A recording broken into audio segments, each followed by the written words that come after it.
नमस्कार, आदाब व सत श्री अकाल। मैं हूं सुलिंदर परिहार और आप देख रहे हैं TLR न्यूज़। आप जानते हैं कि हम हमेशा लोगों के मुद्दों के बारे में जाने जाते हैं, लोगों के मुद्दे उठाते हैं। और जर्नलिज़्म की बात करें तो जर्नलिज़्म एक नोबल प्रोफेशन है जिसको लेकर सुबह से दिन रात आप देखते हैं किस तरीके से काम रहता है। इसी के बीच आप जानते हैं कि हमारे साथ में जो आज ख़ास मेहमान हैं, हमारे ही साथी हैं, जर्नलिस्ट हैं इदरीस फलाई जी, जो चिनाब से निकल के अभी एक नेशनल टेलीविज़न के ऊपर काम कर रहे हैं और हमारे साथ ही रहे हैं। चाहे वो हम कॉलेज की बात हो या यूनिवर्सिटी में, तो जम्मू यूनिवर्सिटी से इन्होंने जो है अपनी मास्टर्स की और उसके बाद ये अभी एक नामी चैनल गुलिस्तान न्यूज़ के अंदर जो है वो एज ए डिबेटर और साथ में एंकर काम कर रहे हैं। और आप जानते भी होंगे, बहुत सारे हमारे जो व्यूअर्स हैं वो जानते हैं, जो अभी नहीं जानते वो भी आज जानेंगे कि भाई ने स्ट्रगल किया है। क्योंकि आज इनका बहुत खुशी के साथ ये कहना पड़ रहा है कि इनके ऊपर जो है PhD स्कॉलर ने आर्टिकल लिखा है इनके स्ट्रगल के बारे में। इन्होंने जो अपना पूरा बचपन से लेकर अभी तक का स्ट्रगल किया है वो आर्टिकल हमने भी पढ़ा, बहुत खुशी हुई। इंटरेक्शन करना चाहते हैं, मुबारकबाद तो पहले ही ऑफलाइन दे दी है और आज ऑनलाइन भी जो है इनको मुबारकबाद देते हैं। बहुत बहुत मुबारक हो आपको इदरीस भाई, आपने बहुत कुछ अचीव किया है। Thank you so much Sulinder Parihar साहब, आपका बहुत बहुत शुक्रिया कि आप स्पेशली जम्मू आए और फिर हमारे साथ मुलाकात करने आए। तो ये मुझे बहुत अच्छा लगा पर्सनली और मैं आपको दिल से शुक्रिया अदा करता हूं। हमेशा साथ में काम करते हैं और अभी कुछ समय से जो है जम्मू आए हुए हैं, क्योंकि जम्मू में मैंने काम किया है। 3 साल मैंने यहाँ पे सर्विसेज दी और जहाँ पर ये काम कर रहे मैं वहाँ पे काम करके, क्योंकि बहुत अच्छा प्लेटफॉर्म है, जम्मू कश्मीर का सबसे बड़ा प्लेटफॉर्म है। वहाँ पर हमने बहुत कुछ सीखा है। मैंने इवन वहाँ पे जब मैं था तो मैंने बहुत कुछ सीखा था। हमारे सीनियर्स जो थे, हमारे साथी जो थे, बहुत कुछ सीखने को मिला वहाँ पर। और बहुत सारे पोर्टल्स के साथ मैंने वहाँ पे, उनके बहुत सारे पोर्टल्स हैं, बहुत सारे चैनल्स हैं। इवन गुलिस्तान में भी हमारा एक चलता था, वहाँ पे शो चलता था, उस शो में मैं जो है काम करता था। लेकिन अभी इनको खुशी होती है कि टेलीविज़न पे जब जैसे ही 7-8 बजते हैं बहुत सारी न्यूज़ ये कवर करते हैं एज ए एंकर। और हमारे जब भी कुछ ये इंस्टाग्राम पे चढ़ाते हैं तो हम तक वो पहुँचता है और बहुत अच्छे तरीके से काम करते हैं कि एक गाँव से जो है हमारे डोडा सिटी से है, ये रूरल एरिया से है, वहाँ से निकले, एजुकेशन पूरी की अपनी और एजुकेशन के बाद इतना बड़ा मकाम जो है इन्हें मिला है। और इनके ऊपर तो मुझे लगता है कि बुक लिखनी चाहिए आपके ऊपर। लेकिन मुझे लगता है आज एक आर्टिकल ने, चलो बहुत बड़ी बात है ये भी कि आर्टिकल किसी ने लिखा। जहाँ कोई किसी की तारीफ़ करके खुश नहीं होता, वहाँ पे आर्टिकल किसी ने लिखा, तो ये तो बहुत बड़ी बात है। सुलिंदर भाई बहुत बहुत शुक्रिया आपने, चूँकि जिस तरीके से मेरे बारे में ये सारी चीज़ें बताई। बहरहाल मैं इस हवाले से सबसे पहले अपने रब का शुक्रिया अदा करता हूँ, अल्हम्दुलिल्लाह, क्योंकि अल्लाह ताला की तरफ से ही इस तरीके की सारी चीज़ें हुई हैं। क्योंकि अगर मैं देखूं, मैं तो एक मामूली सा इंसान और कभी ये चीज़ सोची भी नहीं थी कि कोई बड़ा प्लेटफॉर्म मिलेगा, अब कोई मेरे बारे में कोई लिखे या कुछ ऐसा होगा। बट मेहनत करता गया और एक दिल में ये जुनून था कि जो समाज है उसके अंदर एक पॉजिटिविटी लाई जाए और जो जर्नलिज्म प्रोफेशन है इसको एक बेहतर ढंग से, जो इसका मयार है, जो था इसका मयार, जो इसमें इज्जत मिलती थी, उस इज्जत के लिए काम की जाए। तो उसके लिए सबसे पहले मैंने यही चीज़ नोट की कि इसके लिए एक तो स्ट्रगल है, दूसरा फिर यह है कि आपको अपनी एजुकेशनल क्वालिफिकेशन को उस हद तक ले आना है कि आप वाकई समाज की खिदमत कर सकें। तो मैंने काफ़ी हद तक ये कोशिश की अपने हिसाब से। अल्लाह ताला ने मदद की और अल्लाह ताला ने कुछ ऐसे लोगों को मेरे साथ जोड़ दिया जिनके ज़रिए से मेरे हौसले बुलंद हुए। खासकर आप जैसे लोग या इसके अलावा दूसरे लोग जो हमेशा मेरे सपोर्ट में रहते हैं, मुझसे मोहब्बत करते हैं और आप बार बार जैसे कि आप पूछते भी रहते हैं, अच्छा इदरीस भाई फिर ये हो गया, अच्छा इदरीस भाई आप कहाँ पहुँचे। और इसी तरह से बहुत सारे मेरे खैर ख्वाह हैं, मैं बोल नहीं सकता। मेरे मेंटर्स कितने रहे, मेरे टीचर्स, असातिज़ा, सब ने मतलब कोशिश की कि इसको आगे बढ़ाया जाए। बाकी मेरा तो कोई कमाल नहीं और मैं कभी भी मतलब ये सोच ही नहीं पा रहा हूँ कि ये हो कैसे रहा है या क्या कुछ हुआ। और मैंने आज तक ये मतलब मुझे अभी भी ये फीलिंग नहीं कि मैं कोई बना हूँ या मैं कुछ बढ़ा हूँ। अब आप जैसे बिल्कुल, ये क्योंकि साथ ऐसा है कि हमारे सीनियर हुआ करते थे कॉलेज में, ये चीज़ इन्होंने कभी भी नहीं की। हमारे साथ जब भी बैठते थे तो मुझे ऐसा फील होता था ये मेरे क्लासमेट है। तो ये चीज़ आपके अंदर नहीं है, बड़ापन नहीं है। और ये हमेशा इन्होंने कामयाब भी रखा कि इन्होंने कभी मुझे नहीं कहा कि सुलिंदर मैं आपसे सीनियर हूँ कॉलेज में, तो आप जी मेरे अंडर काम करो। हमेशा चाहे उन्होंने सिखाया या इनसे सीखा हम, लेकिन एक भाई भाई जी, तौर पे बिल्कुल। काम करते थे। और मेरा मानना ऐसा ही भी होना भी यही चाहिए, है बाकियों को भी कि सीखना यही चाहिए। चीज़ होना चाहिए।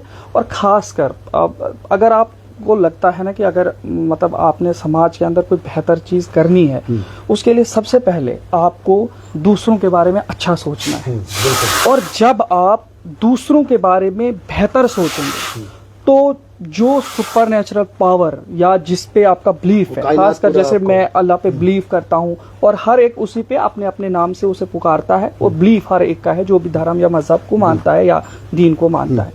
तो वो चीज़ें जब आपके अंदर होती हैं तो वो चीज़ें पॉजिटिव एनर्जी की तरफ आपको ले आती हैं, और वही चीज़ आपको ये चीज़ बताती है कि दुनिया के अंदर जो भी इंसान है, सबसे पहले अपने अंदर वो सोच पैदा करो कि आपने इनके लिए हमेशा बेहतर करने की कोशिश करनी, चाहे फिर कोई वहां से किस किस्म का हो। इंसान सोसाइटी में काफ़ी तरीके के हैं, बट आप अगर अच्छे हैं, यकीन मानो मैंने ये चीज़ खुद फील की है कि अगर आप किसी ऐसे इंसान के साथ भी अच्छे ढंग से पेश आओगे जिसके बारे में आपको दुनिया ये कहे कि ये इस किस्म का है, और ये चीज़ आपने फील की होगी, आप भी काफ़ी सारे लोगों के साथ मिलते रहते हैं, डोडा में आप काम करें काफ़ी अरसे से, आपने मेहनत की और आज आपका भी माशाल्लाह एक अच्छा नाम है, वहाँ पे आपको भी लोग बड़ी कदर की निगाह से देखते हैं। क्या करें, आप हमेशा हमारी रहेगी। और मैं यही चाहता हूँ कि ऐसे हमारे जो डोडा के नौजवान हैं या जो दूसरे जर्नलिस्ट हैं, वाकई जर्नलिस्ट हैं, तो वो भी जिस तरह से काम करें बहुत अच्छा करें। और कोशिश ये है कि डोडा से, चिनाब वैली से एक ऐसी इमेज बिल्डअप हो जाए इस जर्नलिज्म की जिसके ज़रिए से हम वाकई वहाँ की तरक्की कर सकें, नेगेटिविटी को ख़त्म कर सकें और पॉजिटिव चीज़ों को, पॉजिटिव एनर्जी को समाज के अंदर फैला सकें। और पॉजिटिव एनर्जी जब समाज में आएगी तो डेफिनेटली जो वहाँ की जो डेवलपमेंट है वो रुकेगी नहीं, वो आगे बढ़ेगी। वो क्योंकि आप जानते हैं जैसे मैं आपकी अच्छाई की तारीफ़ करूं, आपको सपोर्ट करूं, आपके लिए हमेशा अच्छा बन के रहूं, आपका खैर ख्वाह आपके लिए रहूं, कभी भी आपके बारे में न किसी को बताऊं वो बुरा है और न खुद अपने दिल में ये रखूं कि वो बुरा है, डेफिनेटली आपके दिल में वो तस्वीर मेरे लिए आएगा। और जब ये होगा तो वही म्यूचुअल अंडरस्टैंडिंग है। और वो चीज़ क्या होती है, वो पहले इंसानों को खुद ग्रोथ कराती है, बाद में सोसाइटी में जब ऐसे ऐसे इंसान काफ़ी बन जाते हैं, चैन बन जाती है, तो डेफिनेटली सोसाइटी के अंदर एक पॉजिटिव चेंज आती है। तो मेरी भी कोशिश यही है कि समाज के अंदर एक पॉजिटिव चेंज आए। लेकिन खासकर सुरेंद्र, आप भी देखते हो कि अब ये चूंकि जब सोशल मीडिया का दौरा आया तो काफ़ी सारे ऐसे जो बाशऊर लोग हैं या जो भी समाज की खिदमत करना चाहते हैं, पब्लिक लाइफ में हैं और वाकई बेहतर एनर्जी वाले लोग हैं, उन लोगों को जो सबसे ज़्यादा मैंने देखा कि मुश्किलात जो आती है सोसाइटी के अंदर वो ये है कि कुछ ऐसी ताकतें या कुछ ऐसी नेगेटिव चीज़ें या कुछ ऐसे गैर जिम्मेदार लोग, यानी जो इररिस्पॉन्सिबल हैं, जो इस फील्ड के बारे में ज़ीरो भी नहीं जानते, बस सिर्फ उनको ऐसा लगता है कि इट्स इजी, और उनको लगता है कि हम बात करते हैं बस यही इसके लिए काफ़ी है कि हमें कॉन्फिडेंस से बात करनी आती है। But journalism is not the type of this confidence. इसका एक अलग सिस्टम है। जर्नलिज्म का मकसद ये नहीं है कि आप अच्छे से बोल लेते हो, जर्नलिज्म का मकसद ये है कि आप जो बोलते हैं, जो वो आपको लोग देखते हैं, आपके करने से, आपके बोलने से उन पे पॉजिटिव रेस्पॉन्स, मतलब एनर्जी उनको फीड अप होती है या नेगेटिव इम्पैक्ट। और सोशल मीडिया ने इस चीज को क्या किया, इसने क्वांटिटी बेस्ड बना दिया। मतलब ये चीज आप खुद फील कर रहे होंगे। क्वांटिटी बेस्ड में ये है कि इन्होंने इसका व्यूअरशिप और फॉलोइंग और कमेंट सेक्शन, ये सारी चीजें रखी, शेयर, ये सारी चीजें पब्लिक के हाथ में रखी। इससे क्या होने लगा कि काफी सारे लोगों को ऐसा लगता है कि जब आपकी क्वांटिटी बेस्ड फॉलोअरशिप होगी तो आपको लोग समझेंगे कि ये एक बहुत बड़ा इंसान है, फिर वो क्या उसमें डालता है उस चीज की परवाह नहीं होती है। तो ये चीजें खासकर एक प्रोफेशनल जर्नलिस्ट को, हाँ मतलब जर्नलिस्ट को ये तो बिल्कुल भी नहीं करना चाहिए। और दूसरी बात देखो, आपने भी देखा होगा सुरेंद्र भाई, जैसे काफी सारे ऐसे लोग हैं जो जर्नलिज्म में आए हुए हैं, फिर किसी पार्टी की तारीफें पूल बांध रहे होते हैं और उनकी बातों से लगता है कि वो किसी की मतलब किसी पार्टी के स्पोक्स पर्सन है। और कभी भी आपने देखो, मैं ये मानता हूं कि जर्नलिज्म के जो एथिक्स हैं, जो मैंने पढ़ा या जो मैंने समझा, वो यही है। और आपने भी जिस तरह से देखा, जर्नलिज्म का एक ही मकसद है कि आपने लोगों तक हकीकत के साथ, फैक्ट के साथ वो चीजें पहुंचानी है, जिम्मेदारी के साथ। आपने किसी को इस हवाले से खुश नहीं करना है कि बस वो खुश हो जाएं या कोई आपसे नाराज हो रहा है। पब्लिक ओपिनियन पे जर्नलिज्म नहीं चलता है। बल्कि जर्नलिज्म के जरिए से पब्लिक पे इम्पैक्ट पड़ता है। अब आप क्या कर रहे हैं, अगर आप हकीकत उन तक पहुंचा रहे हैं तो डेफिनेटली वहां पे पॉजिटिव एनर्जी जाएगी, पॉजिटिव रिस्पॉन्स भी आएगा, और फिर वाकई आप एक रेस्पॉन्सिबल सिटीजन भी बनेंगे, रेस्पॉन्सिबल जर्नलिस्ट भी बनेंगे। और वो चीज मेरा सवाल ये है कि जैसे आप बातचीत कर रहे हैं तो इसी के बीच में जब आप शुरू हुए तो तब आपने देखा होगा कि तब सोशल मीडिया का ज़माना था, क्योंकि अगर सोशल मीडिया नहीं होता तो शायद इस जगह पर नहीं पहुंचते। सोशल मीडिया की एक हेल्प है जिसमें मैं भी मानता हूँ कि हमें मौका मिला, या हमारे टैलेंट को मौका मिला, या लोगों ने समझा। तो इस बीच जब आप शुरू हुए तब बहुत सारे लोग काम कर रहे थे, आपको क्या लगा कि इस भीड़ में कहीं हमारा नाम बनेगा या गुम हो जाएंगे, या आपको भरोसा था उस समय कि अगर हम इस फील्ड में गए तो हम बाकियों जैसे नहीं, हमें अपनी एक नाम, अपनी एक पहचान बनाएं? बहुत एक अच्छा आपने सवाल पूछा, क्योंकि आप पूछते हैं अच्छे सवाल तो बहुत अच्छा। इसमें मैं यही कहना चाहूँगा, देखो जब मैंने शुरू किया और सोशल मीडिया का जो मैं आपको बता रहा हूँ, जो क्वांटिटी इस वक्त हो रही है, जो अक्सरियत लोग कर रहे हैं, मैंने आपको पहले वो चीज़ बताई। जो आपने अभी सवाल पूछा, सबसे पहले मैं इसका छोटा सा ये जवाब दूंगा कि जो सोशल मीडिया है इसका एक ही चीज है, ये हर एक इंसान को समझना चाहिए। ये जो मोबाइल फोन है ये इस वक्त हर एक इंसान के पास है। इवन हमारे आज जो बच्चे पैदा होते हैं, जैसे ही वो 8 महीने 9 महीने 10 महीने को जाते हैं और उनको अच्छे से मोबाइल फोन, मतलब ये है कि अब ये हमारा एक ऐसा डिवाइस है जो हमेशा हमारे जेबों में रहता है, हमारे घरों पे रहता है, और ये ऐसा है कि अब हमारे हर पर पर्सन ये रहता है। मतलब अगर आप सिर्फ फोन बेचेंगे ना फैमिली के तो पता नहीं कितने लाख बनेंगे वो भी। मतलब ये है कि हर एक की एक ये जिम्मेदारी ये बन गया है कि अब ये हमारे, इसके बगैर हमारा जीना मुश्किल है, और अब इसके साथ इंगेज रहना है। ऐसा नहीं कि हम इसको बिल्कुल छोड़ सकते हैं। मतलब ये है कि इस पे आपने सिर्फ ये देखना है, अगर ये आप पे हावी है, मतलब ये आपको कंट्रोल कर रहा है, मतलब ये है कि आप इसके कंट्रोल की वजह से क्वांटिटी पे ध्यान देंगे, क्वालिटी आप खो देंगे, फिर आप अपनी शख्सियत को भी खो देंगे। लेकिन अगर आप अपने कंट्रोल के हिसाब से इसको चला रहे हैं, ये आपके लिए फायदेमंद है। काफी सारे ऐसे लोग हैं जिन्होंने सिविल सर्विसेज एग्जाम्स क्वालिफाई किए सिर्फ सोशल मीडिया की वजह से, जिन्होंने कोचिंग की, जिनके पास वो एक्सपोजर नहीं था, वो जो फाइनेंशियल कंडीशंस थी वो स्टेबल नहीं थी, लेकिन सोशल मीडिया, यूट्यूब या जो बाकी कंटेंट इस पे आया उसकी वजह से उन्होंने काफी सारे जो कॉम्पिटिटिव एग्जाम्स है वो क्वालिफाई किए। आप और मैं अगर आज जर्नलिज्म में हैं तो इसकी वजह से मैं यही कहता हूं कि सोशल मीडिया को आपने छोड़ना नहीं है, बट सोशल मीडिया पे आप खुद डिसाइड करो। अब इससे ज्यादा तो मैं किसी को बोलने नहीं सकता। ये आपने डिसाइड करना है कि ये सोशल मीडिया आपको कंट्रोल कर रहा है या आप इसको कंट्रोल कर रहे। और ये हर एक के लिए इजी है, मतलब ये सबके लिए मैं बता रहा हूं, जितने आपके व्यूअर हैं या जो मुझे जानते हैं या जो आज मुझे जान रहे हैं, ये सिंपल है।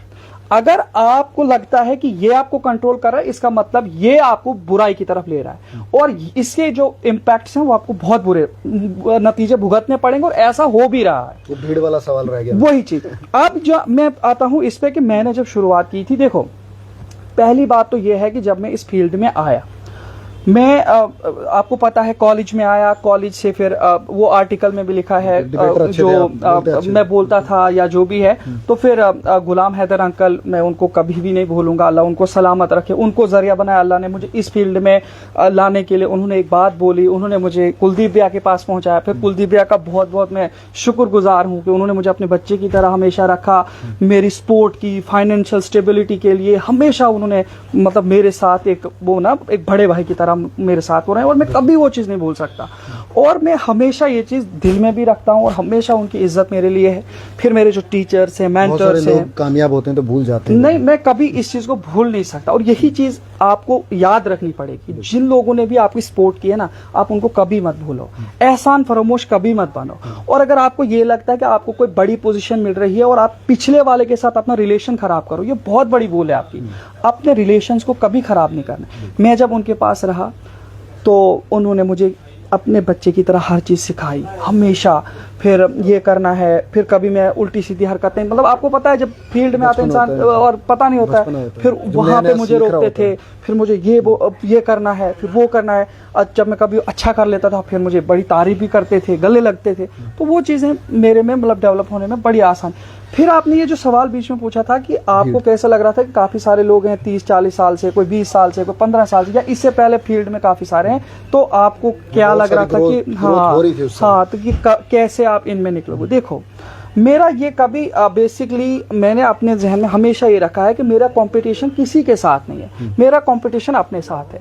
और मैं जब अपने साथ कंपटीशन करने लगा तो उसमें मुझे अपनी कमजोरियां दिखी। जो कमजोरियां मुझे दिखी मैंने उनको कम करने की कोशिश की, और जो मेरी कमजोरियां थी अल्लाह का शुक्र है कि उसने मेरे साथ ऐसे लोग जोड़े जिन्होंने मेरी कमजोरियां दूर करने के लिए वो मेरे मददगार बने।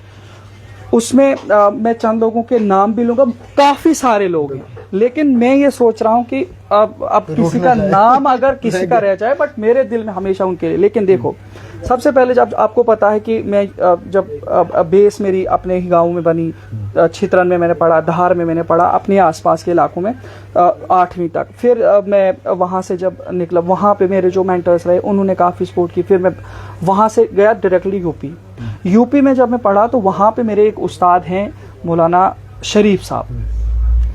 तो मैं जब ये स्पीचेस तकारीर ये सब वहाँ पे मौके मिलते थे, हम वीकली वहाँ पे प्रोग्राम्स करते थे और हम बोलते थे। वहाँ पे ये कॉन्फिडेंस मेरा बिल्डअप हुआ। लेकिन ये कॉन्फिडेंस, एक और बात बोलूँगा, बात लंबी नहीं होनी चाहिए, ये जो कॉन्फिडेंस मेरा था ना, ये मेरे वालिद साहब की देन है, मेरे अबू की जो एक देन है। क्यों?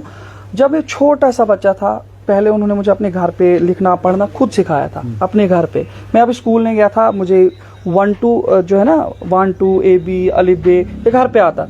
और फिर उर्दू, यानी जो उर्दू में लिखते हैं 1-2, वो भी अब मेरे वालिद ने घर पे सिखाया।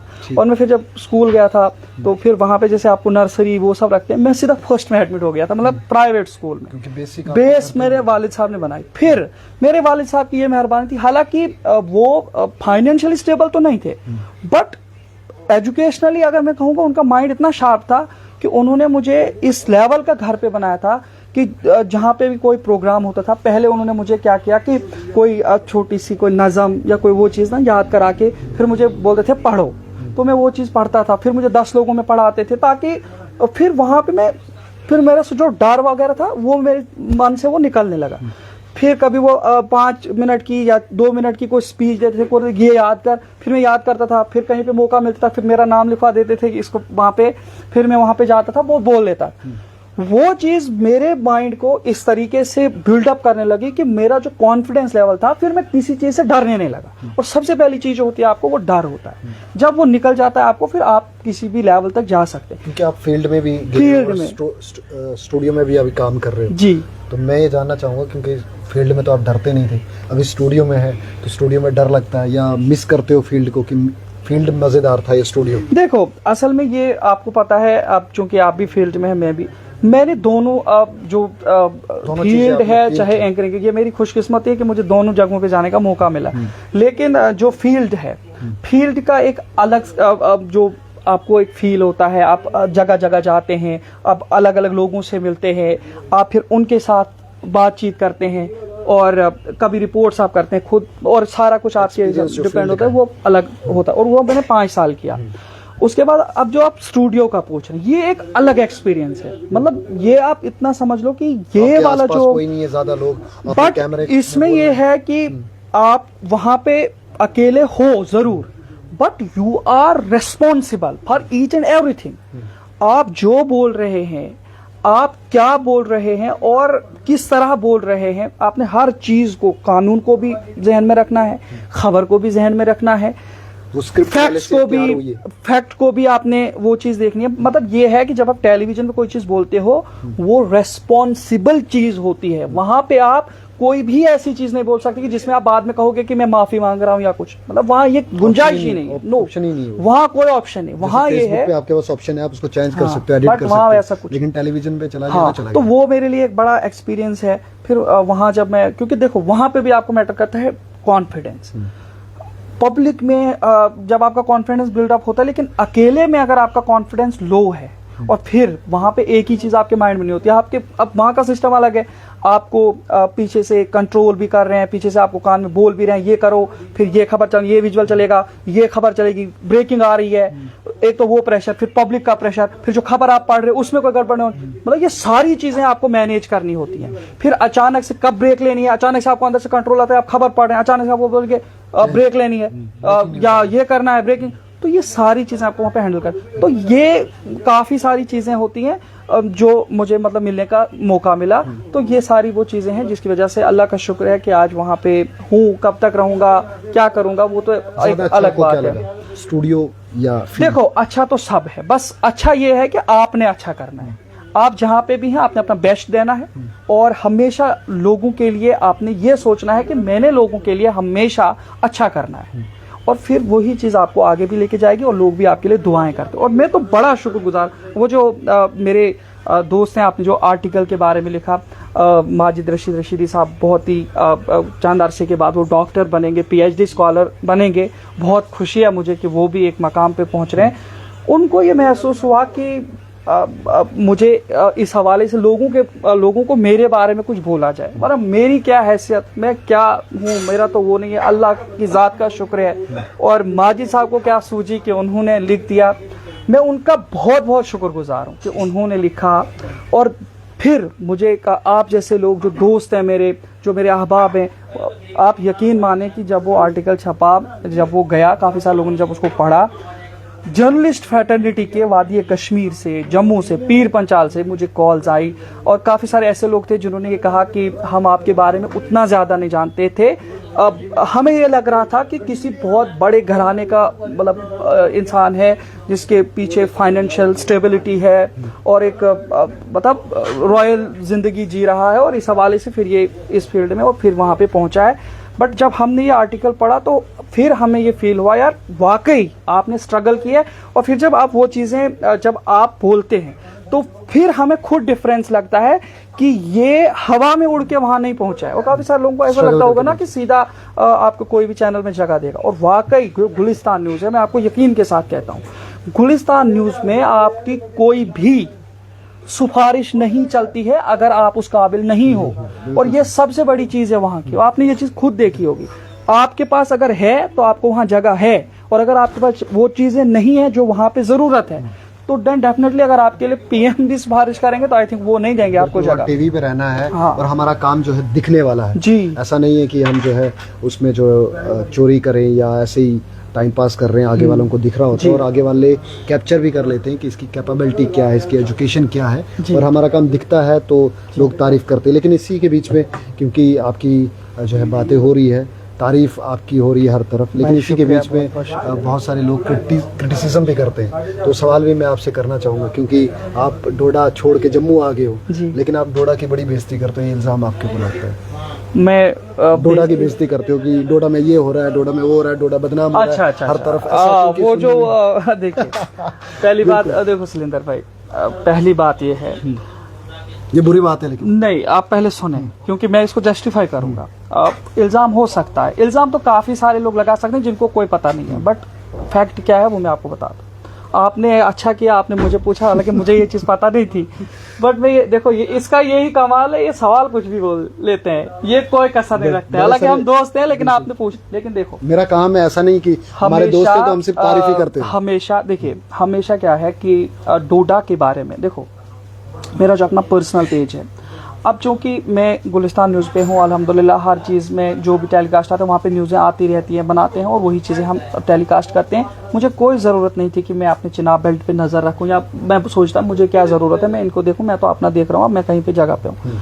मेरा वो मकसद नहीं है। देखो मेरा मकसद ये है कि जिस जगह से जिन लोगों ने मुझे प्यार दिया है, जिन लोगों ने मेरी सपोर्ट की है, वाकई जो मेरे डोडा के लोग हैं बहुत है और हमेशा रहेगा, चाहे मैं इस फील्ड में कहाँ तक जाऊँ, कैसे जाऊँ, जिसमें आप जो है नहीं बाहर निकल के तो आप तारीफ करने। देखो डोडा में जो पॉलिटिकल सिनेरियो बना तकरीबन 1-1.5 साल से, उस चीज़ को मैंने देखा, उसके बहुत ज़्यादा नेगेटिव इम्पैक्ट्स पड़ने लगे हमारे, खासकर मेरे नौजवानों पे। डोडा में जो मेरे भाई हैं, आप जैसे, मेरे जैसे, जिनको अभी अपना फ्यूचर बनाने की ज़रूरत है, जिनको अपने माँ बाप के जो ख्वाब हैं उनको पूरे करने की ज़रूरत है, अपने माँ बाप के लिए आंखों की ठंडक बनने की ज़रूरत है, वही मेरे नौजवान अगर गलत कामों की तरफ जाएंगे, मकसद ये नहीं होता कि हम उनको बोलेंगे कि वहाँ पे ये हो रहा है वो रहा है। और दूसरी बात यह है कि मैंने एक ही दिन ये चीज़ बोली थी, और अब यकीन मानो कि मैंने वो रीजनल लैंग्वेज यानी कश्मीरी में बोला था, वो इसलिए अगर मुझे ये गर्ज होता है, हिंदी में कर हाँ नहीं, यानी कि अगर मेरी वो गर्ज होती ना कि मैं मतलब वहाँ की कोई बेइज्जती करूं या ऐसा कुछ हो, वो चीज़ अगर मेरा मकसद होता तो मैं उसको किसी भी लैंग्वेज में बोलता ताकि दुनिया भर में उसका तमाशा बने। मैं वहां पे बड़ा रेस्पॉन्सिबल हूँ, बड़ी जिम्मेदारी के साथ मैंने किया वो। और आप यकीन मानो अल्हम्दुलिल्लाह जो चीजें मैंने बोली उसका इम्पैक्ट मैं अपनी आंखों से देख रहा हूँ। और मैं सबका बहुत बहुत शुक्रगुजार हूँ, खासकर जो मेरे नौजवान हैं और जो नौजवानों के वालिदैन हैं, आप सबका बहुत बहुत शुक्रगुजार हूँ कि जो चीजें मैंने उस दिन बोली उस पर वाकई मैंने देखा काम हुआ है। और डोडा के अंदर जो बैड पॉलिटिक्स का जो सिस्टम बना हुआ था उसमें काफी कमी आई। काफी नहीं, आप यकीन माने कि बहुत कमी आई है।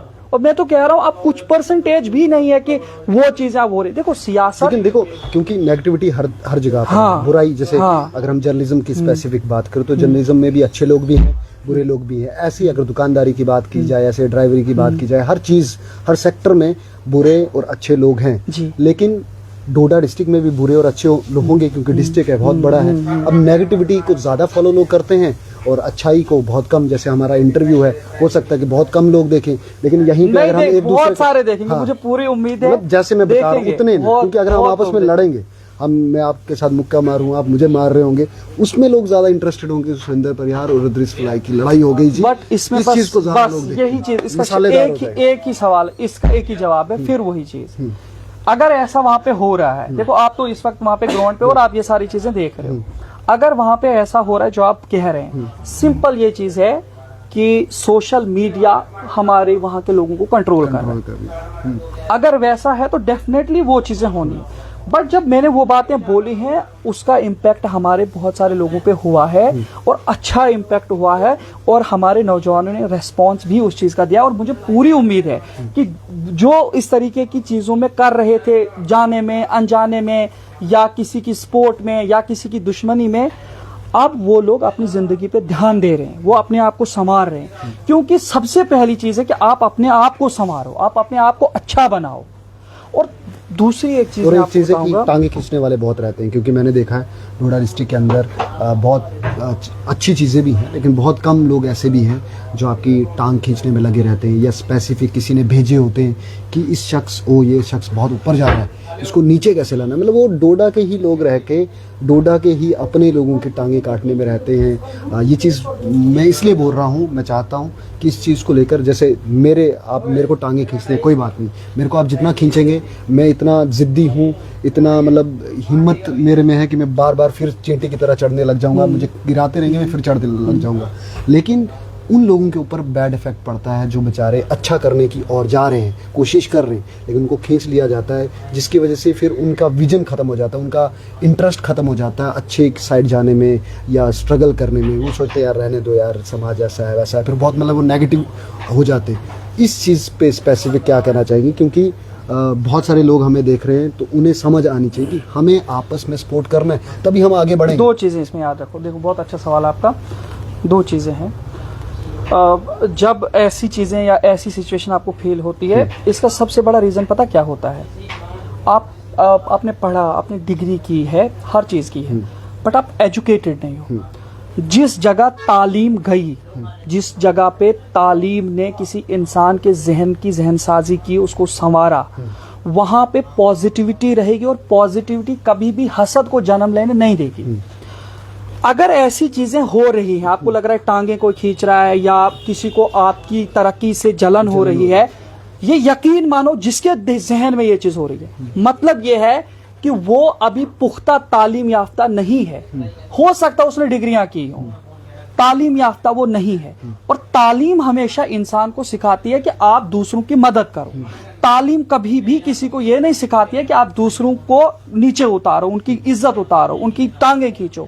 और ये चीज हर जगह आप देखोगे, जहां पे भी जिस मुल्क ने तरक्की की है, जिस किसी एक खित्ते ने तरक्की की है ना, वहां पे तालीम का इम्पैक्ट लोगों के जहनों पे है। पॉजिटिव चेंज उसी को कहते हैं।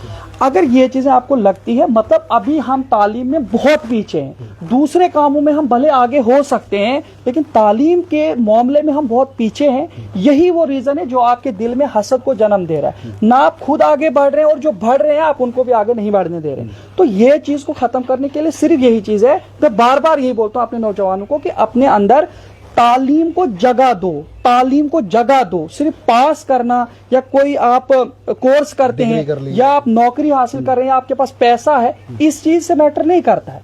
मैटर ये करता है कि तालीम का आपके ऊपर इम्पैक्ट क्या है, आपका वे क्या है बात करने का। वो तो फिर education तालीम क्या आपको हर चीज़ें, चीज बहुत सारी करती चीज़ें आ है। जाती हाँ, तो वो चीजों को हमने फिर प्रमोट करना है, और जो तालीम याफ्ता लोग हैं जब हम उनको प्रमोट करेंगे तो धीरे धीरे वो हर उस शख्स को प्रमोट करेंगे जो शख्स वाकई पॉजिटिविटी के साथ आगे बढ़ रहा है, स्ट्रगल कर रहा है। क्या आपको लगता है कि अभी डोडा डिस्ट्रिक्ट में जो भी ऐसे लोग हैं जिन्होंने तालीम ली है वो डोडा डिस्ट्रिक्ट से बाहर चले गए हैं, अपनी अपनी फैमिलीज में हैं, अपने आप को बिल्डअप कर रहे हैं, अपने आप को ज़्यादा वो कर रहे हैं, वापस नहीं आए, डोडा को नहीं देखा या डोडा में नहीं किया? जैसे मेरे पास भी ऑप्शन है कि मैं दिल्ली में जाके काम करूँ, आराम से मेरे को वहाँ पे सैलरी मिलेगी, आराम से मैं अपनी ज़िंदगी आगे चला सकता हूँ। आपके पास भी ऑप्शन है, आप जम्मू कश्मीर से भी बाहर जा सकते हो, बाहर जाके जो है बड़े बड़े चैनल्स में काम कर सकते हो और अच्छा खासा पैसा बाहर, रेवेन्यू भी बहुत अच्छा है। लेकिन अब डोडा जैसी जगह पे जहाँ पे रेवेन्यू नहीं है, डोडा से जैसी जगह पर जहाँ पे सर्वाइव बहुत मुश्किल से हो पा रहा है आपका, और आपको टांगे भी खींच रहे हैं, एडमिनिस्ट्रेशन भी आपके पीछे है, कोई और भी आपके पीछे है, क्यों?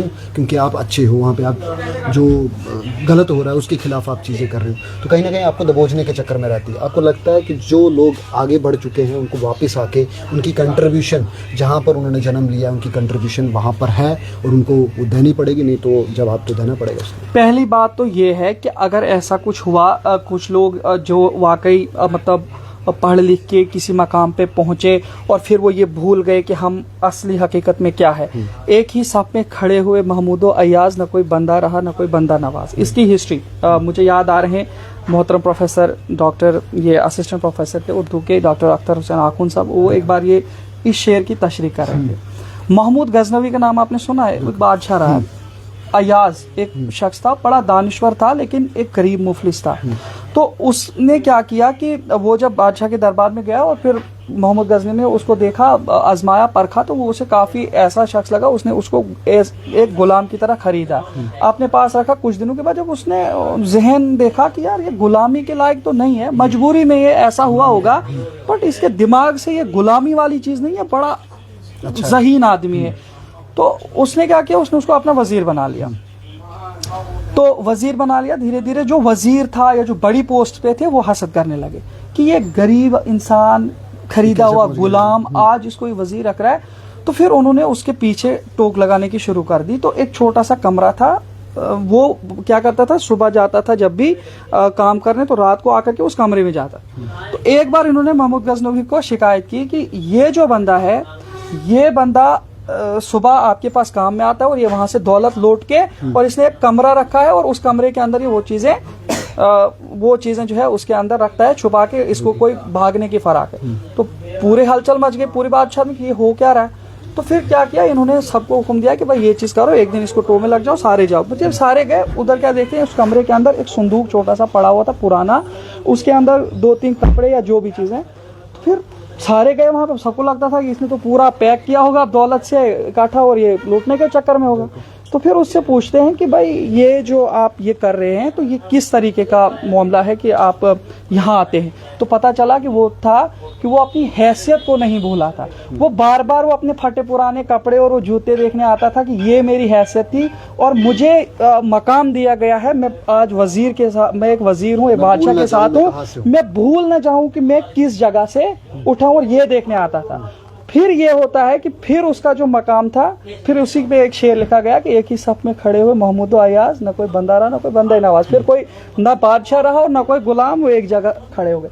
मतलब ही यही है कि आप अगर किसी मकाम पे पहुंचते हैं, आपको अपनी जन्मभूमि, आपको अपना वतन, आपको अपना गांव, आपको अपना घर, आपको अपने घर के लोग, अपने पास पड़ोस के लोग कभी भूलने नहीं चाहिए, अपना इलाका कभी भूलना नहीं चाहिए। और यही चीज़ मैं अपने जहन में रखा हूँ कि अगर मैं किसी भी जगह हूँ इस वक्त, मैं अपने इलाके की तरफ नज़र रखता हूँ, मैं अपने इलाके के लोगों को देखता हूँ कि ये भी किसी मकाम पे पहुँचे। यही चीज़ें करने की ज़रूरत है। और जो आप कह रहे हैं ना, वो बाहर जाते हैं फिर वो नहीं आते, तो हो सकता है उससे भी एक चीज़ है। इसमें 2 चीज़ें हैं। मैंने आपको कहा इल्म की कमी और उसकी वजह से हसद, और हसद की वजह से जो ग्रो कर जाते हैं, आपने बोला टांगे खींचते हैं, टांगे खींचने से जो गिर जाते हैं, चलो वो वापस हट जाते हैं, वो वापस आ जाते हैं, वो मंजिल की तरफ नहीं जाते। लेकिन कुछ लोग ऐसे होते हैं जो मंजिल की तरफ जाते हैं, चाहे उनकी टांगे खींचें, कुछ भी करें, लेकिन वो अपने मिशन के लिए जाते हैं और एक दिन वो कामयाब हो जाते हैं। जैसे मुझे भी एक शख्स मिले, उन्होंने ये कहा कि डोडा में उतना एक्सपोजर नहीं है आपके लिए, आप एक टैलेंटेड पर्सन है और यहाँ पर ये सब चीज़ें नहीं, आपको सब यहाँ पर दबोचने के चक्कर में, ख़राब करने के चक्कर में या बंद करने के चक्कर में आप यहाँ से बाहर क्यों नहीं चले जाते। तो मैंने उनको यही बोला कि अगर हम पहले भी ये कर सकते थे, लेकिन हम यहाँ पर इसलिए हैं कि हम उस सिस्टम को चेंज करें जो सिस्टम हमें चेंज करना चाहता है। हम उस सिस्टम को चेंज करेंगे और डेफिनेटली करेंगे। एक टाइम ऐसा आएगा कि जब हमारा इन्फ्लुएंस ऐसा होगा, सोसाइटी एक्सेप्ट करेगी हमें, कहेगी कि जो ये शख्स बात कर रहा है ये बिल्कुल सही है, और हमने खुद, क्योंकि हमने क्रिएट करना है अच्छा, हम अच्छा भी क्रिएट कर सकते हैं और बुरा भी। हम क्या क्रिएट कर रहे हैं वो डिपेंड करता है और वो लोगों को दिख रहा होता है जी। तो यही चीज़, तो ये बहुत अच्छी बात कह रहे हैं आप, यही चीज़ है। तो इन्हीं चीज़ों की तरफ हमें हमेशा ध्यान देने की ज़रूरत है ताकि जो सोसाइटी है वो एक बेहतर महाज पे आए। खासकर जो हमारा चिनाब बेल्ट है, हमारा डोडा है। एक चीज़ जो आप पूछ रहे थे उसमें मैं भूल गया, आपने जो कहा ना कि जो लोग बड़े बड़े मकाम पे या कहीं पे हैं, अब उनमें से अपनी अपनी सिचुएशंस होते हैं। अगर कुछ लोग वापस अपने इलाकों की तरफ आ सकते हैं किसी भी तरीके से, नहीं किसी तरीके से आ सकते हैं तो आए और वहाँ पे उस तरीके से काम करें और उनकी ज़रूरत है और दूसरे लोगों का सहारा बन के आगे उनको बढ़ाएं। लेकिन अगर वो चीज़ नहीं कर पाते हैं किसी भी मजबूरी से, हर एक इंसान की अपनी लाइफ की मजबूरी और हर एक इंसान की अपना एक लाइफस्टाइल। अब अगर कोई किसी भी मकाम पे किसी भी जगह है, लेकिन उसको कम से कम ये रिस्पॉन्सिबिलिटी है कि उसके जो लोग हैं, अपने एरिया के लोग हैं, उनको किस तरह से आगे बढ़ाना है, उनको किस तरीके से एक अच्छा इंसान बनाना है, वो उसके दिल में हमेशा रहना चाहिए। और वो चीज़ आपको बेहतर तालीम ही जहन में ला सकती है। तालीम का मकसद, जिन लोगों ने पैसा कमाना या फाइनेंशियल स्टेबिलिटी रखा, तो हो सकता है उनके अंदर इस तरीके की सोच हो कि अपना काम बनता बाढ़ में जाए साहब, लेकिन अगर आपके पास इल्म है, किरदार है, एक बेहतर सोच के साथ हैं, तो डेफिनेटली आप अपने इलाके के लिए बेहतर कर सकते हैं। और यही चीज़ मैं खुद कोशिश कर रहा हूँ और आप भी माशाल्लाह बहुत अच्छा कर रहे हैं। कोशिश ये है कि आप भी अच्छे तरीके से लोगों के साथ जिस तरीके से काम कर रहे हैं, लोगों के लिए बेहतर काम करें। जो सोसाइटी में वाकई कुछ अच्छा कर रहे हैं उनको आगे लाएं, उनके ज़रिए से ही चेंज आ सकते हैं। हमारे जो यंग यूथ्स हैं, जितना हम उनको आगे बढ़ाएंगे अच्छी चीज़ के लिए, तो जर्नलिज्म को तो हर जगह, मतलब चाहे जर्नलिज्म है, मिस क्या, मतलब मैं इसी फील्ड में अभी फिलहाल हूँ। जब आपने डोडा में काम मिस तो देखो, ये तो एक याद है मेरी, और मेरी याद के साथ जो जुड़ी चीज़ है तो डेफिनेटली वो चीज़ तो याद आती है भाई। और अब आप लोगों के साथ मिलना जुलना, आप लोगों के साथ चलना हमेशा याद है। छोटा सा बच्चा भी आपका हो गया है भाई, बहुत शुक्रिया। ये तो आप पहली बार अनाउंस कर रहे हैं, मैंने किसी को नहीं बोला था, बट आपने अब बोल दिया, तो आपका बहुत बहुत शुक्रिया। और आपकी दुआएं, हमारे जो है भाई ने शादी भी कर ली है और परिवार भी आगे शुरू कर दिया, क्योंकि खास तौर पे जर्नलिज्म की बात करें तो टाइम नहीं मिलता है। बहुत सारे हमारे ऐसे लोग हैं बेचारे, वो शादी नहीं कर पाए। उनसे जब पूछते हैं कि शादी क्यों नहीं कर पाए, तो कहते हैं यार सोशल वर्क में ही निकलते पता नहीं चला कि कब जो है वो जिंदगी। तो यही चीज़ है, अपनी जिंदगी को पकड़ लिया। तो मेरे से यही चीज़ सीख लो कि अपने आप को आगे की सोच लेके चलो कि आगे क्या हो सकता है। और जब ये चीज़ें आपने देखी हो तो अपनी लाइफ को किस तरीके से आपने इंगेज करना है, वो चीज़ मैंने कोशिश की है। तो अल्हम्दुलिल्लाह मेरी एक फैमिली भी है, मेरे वालिदैन भी हैं, मेरे भाई हैं, और अब आपने बोला मेरा एक नन्हा सा बच्चा भी है। तो अल्हम्दुलिल्लाह मेरी अच्छी फैमिली है और अब आगे बढ़ रहा हूँ। जर्नलिज्म में कब तक रहा हूँ, बट ये सपोर्ट है सारी, जो अपने लोग हैं हमेशा इन्होंने मेरा साथ दिया। आखिर पे यही सबको मैसेज दूंगा, अच्छे रहें, बेहतर रहें और हमेशा अपने बड़ों की इज़्ज़त करें, असातिज़ा की इज़्ज़त करें, बड़े लोग छोटों पर शफ़क़त करें और किरदार साजी पे ज़्यादा से ज़्यादा ध्यान दें और चिनाब वैली को, डोडा को बेहतर बनाने की कोशिश करें। देखो, अगर कुछ लोगों ने अपने आप को बना करके फिर डोडा के लिए कोई काम नहीं किया तो बदकिस्मती है, लेकिन अब अगर हम लोग हैं तो हमारे कंधों पे जिम्मेदारी है। तो कोशिश है कि हमेशा हमें अपने लोगों के लिए बेहतर करना है और अपने जो नौजवान हैं उनकी ज़िंदगियों को किस तरह से बेहतर बनाएं, उनके लिए जो एफर्ट्स हम अपने वसअत के मुताबिक लगा सकते हैं वो एफर्ट्स लगाने की कोशिश करें। बिल्कुल, और हमारा जहाँ भी कोशिश रहती है कि TLR न्यूज़ की हम जहाँ भी जाएँ, जैसे अभी पंजाब की ओर जा रहे हैं, पंजाब में एक एकेडमी है, उन्होंने हमें खास तौर पर आपको बहुत बहुत मुबारक है, बड़ा खुशी का मकाम है। बड़े प्लेटफॉर्म पे जाके, ये छोटे प्लेटफॉर्म, क्योंकि आप जानते हैं कि बोध गया में भी हम गए थे, तो नेशनल इवेंट के ऊपर जो है हमने डोडा की बात की थी, या डोडा की बात या डोडा की कल्चर की बात हम करते हैं। नेशनल और इंटरनेशनल लेवल पर हम जो है रिप्रेजेंट करना चाहते हैं अपने कल्चर को, और वो कोशिश करेंगे। जैसे डोगरी जो है अभी गूगल के ऊपर जो है प्रेजेंट होगी है, तो वही कोशिश है हमारी कि हम अपने लैंग्वेजेस को, अपने हेरिटेज को, इन सब चीज़ों को भी ज़िंदा रखें, जिसको लेकर हमारी कंटिन्यू कोशिश जारी है। आप देख रहे हैं कि हमारी रीजनल लैंग्वेजेस में भी हम रिपोर्टिंग करते हैं और वो चीज़ हमारे इदरीस भाई जानते हैं। इदरीस भाई कंटिन्यू जो है वो हमें देखते हैं, और जब भी कुछ डोडा में होता है तो ये मुझे कॉल करते हैं कि क्या चल रहा है ग्राउंड रिपोर्ट्स क्या है, जो दिख रहा है क्या वो वही है या कुछ और है, क्योंकि मीडिया में वही चीज़ दिखती है जो मीडिया दिखाना चाहती है। वो चीज़ ये सबसे बड़ी चीज़ है। तो मैं वही कह रहा हूँ, क्वांटिटी बेस्ड जो कंटेंट चला रहे हैं, मेरे हिसाब से जो एलजी साहब ने एक बड़ा ऑर्डर निकाला था, ऐसे लोगों को बाहर निकाल दें। और देखो, कंटेंट क्रिएटर्स आप बनो, कोई भी कंटेंट क्रिएट आप करो, कोई चीज आपको, बट एज अ जर्नलिस्ट आप बिल्कुल भी मत आए, क्योंकि जर्नलिज्म ये एक रेस्पॉन्सिबिलिटी है। आप इसको एक छोटी सी चीज मत देखें और आपको ऐसा लगता है कि हम माइक ले सकते हैं, फिर लोगों के सामने आ सकते हैं, फिर हमें अच्छा बोलना आता है, ये चीज लेकर के आप मीडिया में बिल्कुल भी नहीं आए। आपको हमेशा याद रखना है कि आपकी बातों से, आपके करने से, आपकी स्टोरीज से सोसाइटी में इम्पैक्ट होता है।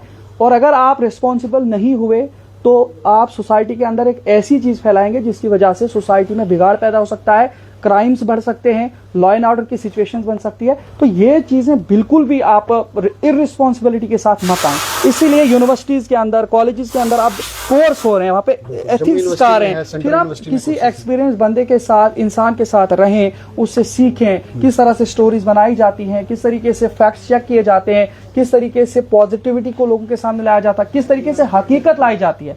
और पब्लिक ओपिनियन बेस्ड जर्नलिज्म मत करें। आपको लगता है कि आज हवा उस तरफ है, वो खुश हो रहे हैं, तो आप बस लगातार तापड़ तोड़ उनकी जानिब वो है जो वो सारी चीजें कर रहे हैं। ये चीजें गलत है। जर्नलिज्म में हमेशा हकीकत बोलो, चाहे किसी को बुरी लगे, चाहे किसी को सही लगे, लेकिन वो समाज के हित में बेहतर हो, प्रोपोगंडा में। बस यही बोलना। चलिए, तो बहुत बहुत अच्छा लगा बात करके। बहुत शुक्रिया, थैंक यू सो मच। पता ही नहीं चला, सोचा था 5-10 मिनट आपको दूंगा, अब पता नहीं कितना टाइम हो गया। क्योंकि जर्नलिस्ट की यही बात है। और मुझे लगता है हमारे जब कॉलेजेस में हमारे जितने भी प्रोफेसर्स होते थे तो हमारे साथ बैठते थे, वो बात करते। खासतौर पे सबके साथ वो बात नहीं करते, लेकिन जिनके साथ भी बैठते हैं, जिनको उनको लगता है कि नहीं ये समझ पाएंगे हमें, तो 1-2 घंटा जो है वो लेक्चर देते थे। बहुत सारी चीज़ें दिमाग के ऊपर से चली जाती थी, लेकिन उनके पास इतना नॉलेज होता था कि वो बताते जाते थे। हम सोचते कब निकले अब यहाँ से। यार सुलिंदर, मुझे ऐसा लग रहा है एहसान फरामोश तो बनना नहीं है आखिर पर, और इसके आगे कुछ नहीं। चलिए, मैं अपने टीचर्स का शुक्रिया अदा करना चाहता हूँ, कुछ लोगों का नाम लेके। सबसे पहले देखो, ठीक है, देखो, सबसे पहले जो मैंने आपको यूपी की जर्नी बताई, फिर जो मेरे मिडल और वो सारी चीज़ें, उनका बड़ा शुक्रिया है। काफ़ी सारे ऐसे लोग हैं, अभी नाम उतना नहीं यार, बट कुछ लोग हैं जिनके लिए मैं सच में उन्हें क्रेडिट देना चाहता हूँ अपने लिए, उन्होंने मेरे लिए क्या कुछ नहीं किया। सबसे पहले जब मैं कॉलेज में गया, हमारे जो प्रिंसिपल, लकीली मैं वहाँ आया, प्रिंसिपल तब्दील हो गए और डॉक्टर शफकत रफीकी साहब हमारे प्रिंसिपल।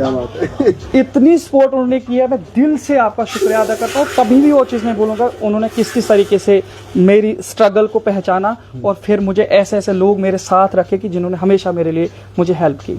फिर उसके बाद जब मैं इस स्पीच या डिबेट्स के लिए आया, जब मैं कॉलेज से, मुझे बोलना आता था, हर चीज़ था, बट कौन सा कंटेंट बोलना है, क्या बोलना है, लैंग्वेज मेरी अच्छी थी वो अलग बात है, बट कितना बोलना है, कितने, वो टाइम फिक्सेशन के, उसके लिए मैं सबसे बड़ा जो क्रेडिट देना चाहता हूँ ना, वो असिस्टेंट प्रोफेसर जैनुल आबदीन बांडे साहब है। बहुत बड़े स्पीकर हैं, इंटरनेशनल लेवल के स्पीकर हैं, एशिया में गए हैं, इंडिया के कई जगहों पे पॉलिटिकल साइंस के असिस्टेंट प्रोफेसर हैं। बहुत ज़्यादा हेल्प उन्होंने मुझे की और मैं हमेशा आपका मशहूर हूँ। उसके अलावा डॉक्टर अख्तर साहब, जर्नलिज्म कॉलेज में आया तो उन्होंने काफ़ी सारी ऐसी एक्टिविटीज़ कराई, तो उससे भी मेरा शौक हो गया कि डॉक्टर अख्तर साहब ने, खासतौर पे उर्दू में, डॉक्टर जमशीद साहब इंग्लिश के प्रोफेसर हैं, खुद बहुत अच्छा बोलते हैं, और वो मुझे टास्क देते थे, वो मुझे कभी ऐसा फील कराते थे कि तुम बहुत कमतर हो, मतलब वो आग भड़काते थे और मैं फिर उस आग में ऐसी स्ट्रगल करता था, मैं उनको प्रूव करके दिखाता था कि नहीं, आप जो सोच रहे हैं मैं वो नहीं हूँ, मैं ये हूँ। बेसिकली वो टीचर की एक टेक्निक होती है, वो आज मुझे समझ आ रही है। उस टाइम भले मुझे कुछ बुरा लग रहा होगा, बट आज मुझे समझ आ रहा है कि वो जो टीचर की एक टेक्निक होती है वो हम बाद में समझ पाते हैं। जमशीद साहब का बहुत बहुत शुक्रिया, डॉक्टर इम्तियाज़ साहब का, उनकी बहुत सपोर्ट रही है, और जैन भट्ट साहब हैं, केवल मनहाज साहब हैं, अंकुश सर हैं कंप्यूटर वाले, वो मेरी सपोर्ट करते थे कॉलेज में। फिर मैं यूनिवर्सिटी ऑफ जम्मू में आया तो डेफिनेटली जब मैं जर्नलिज्म डिपार्टमेंट में आया तो जर्नलिज्म डिपार्टमेंट के अंदर काफ़ी सारे ऐसे लोग, हाँ, डॉक्टर वहीद खावर बलवान, मैं आपको एक सच्चाई बताता हूँ, ये मैं किसी को नहीं बताता, बट आप आज आए हैं तो आपके साथ दिल खोल के बात करता हूँ। वही कावर बलवान साहब, वो ऐसी शख्सियत मेरी ज़िंदगी के लिए जिन्होंने, आप यकीन माने कि कॉलेज लाइफ में जब मैं आया पहले सेमेस्टर में तो वो जानते नहीं थे, दूसरे सेमेस्टर में फीस वो जो एडमिशन तो नहीं लगती है, थर्ड सेमेस्टर में लगती है। थर्ड सेमेस्टर में मुझे एडमिशन के लिए पैसे नहीं थे, डॉक्टर वहीद खावर बलवान ने जेब से पैसे दे के मेरी एडमिशन कराई थी। समझ रहे आप, मतलब इतना ज़्यादा कोई भी एहसान नहीं कर सकता और मैं कभी ये चीज़ नहीं भूल सकता। ये मुझे लगा कि मुझे बोलना चाहिए, मतलब मैं इस चीज़ को कभी फरामोश नहीं कर सकता कि उन्होंने किस तरह से ये चीज़ की है। और फिर इसी तरीके से डॉक्टर एजाज साहब, कठुआ भेजना, कहीं पे कंपटीशन हो तो जाओ, अपने जेब से खर्चा देना, हर सारी चीज़। फिर कॉलेज से भी कुछ चीज़ें आती थी वो भी देते थे। प्रोफेसर फलक, सब डरते थे, आपको खुद पता है, लेकिन उन्होंने मुझे एक बच्चे की तरह रखा है, बच्चे की तरह। जब मैं डोडा में ट्यूशन पढ़ाता था तो मेरे लिए ट्यूशन्स इंगेज करती थी वो, घर पे उनके जो अपनी बेटी उनको ट्यूशन, या उनकी जो बहन की जो बच्चे थे उनको ट्यूशन देना। तो वो सारी चीज़ें, ये सारी चीज़ें मेरी ज़िंदगी के साथ रिलेट हैं। बट ये है कि कुछ चीज़ें अगर मुझसे भूल गई हूँ, मैं बहुत माजरत खाऊँ, अभी नाम याद नहीं आ रहे। कॉलेज के अंदर बहुत सारी चीजें थी, काफ़ी अरसा भी हो गया, आपको पता है, अब 5 साल हो गए, बट कुछ चीज़ें याद हैं। मैं कॉलेज में जाता रहता हूँ। अभी रिसेंटली हमने वहाँ पे वर्कशॉप भी करवाई थी जर्नलिज्म की, तो बहुत अच्छा रिस्पॉन्स रहा और मुझे बहुत अच्छा लगा कि जिस कॉलेज में हमने पढ़ा है हमने वहाँ पे एक वर्कशॉप की और वहाँ पे हमें देखा, और जमशीद साहब ने आपको बड़ी सपोर्ट वहाँ पे की है, बहुत सपोर्टिव प्रिंसिपल सर जो अभी है वहाँ पे वो, हाँ बिल्कुल। बट उनके साथ मेरा उतना वो मैं एक बार गया, very nice and humble person, उन्हें बड़ी रिस्पेक्ट से मुझे वहाँ पे लिया और काफ़ी सारे जुमले भी बोले थे। आपका भी बहुत बहुत शुक्रिया। तो बस मैंने सोचा ये सारे लोग भूल गए थे तो एहसान फरामोश कभी नहीं, और खासकर मेरे जो मेंटर्स, और इसके अलावा बहुत सारे हैं इसके अलावा। बट अब ये है कि वक्त भी काफ़ी हो गया है, तो बिल्कुल माजरत ना करें, आप सबके लिए मेरे दिल में जगह है। बहुत बहुत शुक्रिया। चलिए, तो हमारे वैसे भी इंटरव्यूज बहुत लंबे होते हैं, आज वैसे भी रील की ज़िंदगी है और रील की ज़िंदगी में आपको कम नॉलेज मिलता है, आपको कंप्लीट नॉलेज एक बुक देती है, ज़िंदगी किसी की ज़िंदगी में कैसे वो चला है वो देती है। आज आप शॉर्टकट तरीके से समझना चाहते हैं कि रील्स की दुनिया में है आप जानते हैं कि छोटी सी एक रील देखकर आपको समझ लगता है कि रील ही रियलिटी है, लेकिन ऐसा नहीं है। रियलिटी आपने अगर देखनी है तो आपको इंसान के पास खुद चल के आना पड़ेगा, उससे मिलना पड़ेगा कि तुम क्या थे, उसको समझना पड़ेगा। क्योंकि आज इतने लंबे समय तक कोई किसी का भाषण, कोई किसी की बातें नहीं सुनती, लेकिन अगर आप इस ज़िंदगी में आप इतना जो हमने इंटरेक्ट किया, इसमें अगर एक बात भी सीख गए तो आपके लिए ज़िंदगी आसान हो जाएगी। क्योंकि किसी की ज़िंदगी से कुछ सीखना चाहिए। क्योंकि जैसे भगत सिंह की बायोग्राफ़ी, आप महात्मा गांधी जी की बायोग्राफ़ी पढ़ेंगे, doctor B are Ambedkar ji को पढ़ेंगे, बहुत सारे हमारे ऐसे बहुत बड़े बड़े लोग हैं जिन्होंने हमारी फ्रीडम फाइट की है, फ्रीडम स्ट्रगल की है। इन सब चीज़ों के अंदर वो रहे हैं, उनका एक लाइफ रही है, उस लाइफ को भी पढ़ेंगे तो बहुत कुछ सीखेंगे आप।